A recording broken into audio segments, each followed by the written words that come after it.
Qori agar Alloh uni jannatga kirgizsa, o'zi har qanday mo'min bandani ham o'qi deyiladi. Iqro vartaqi.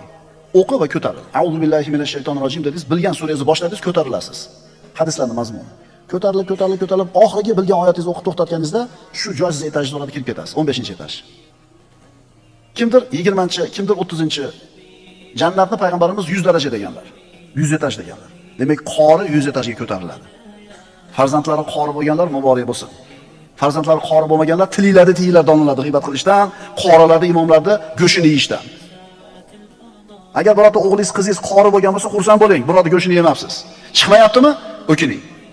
Siz yedingiz, bolangizdan chiqmadi. O'shalarga qo'shilib qoldingiz, domlalarni g'iybat qildingiz, boshqa qildingiz, bolangizdan chiqmadimi? Endi bolangizni tarbiyalang. Sen g'iybat qilmagan bolam, xaloq yegizaylik, nabirangizdan chiqsin. Chunki nabirangizdan chiqib qolsa ham inshaalloh sizga yetalaydi. Endi boya qori 3-etajga chiqdi. Ota-onasi pastda qolib ketdi. Muammomi? Muammo.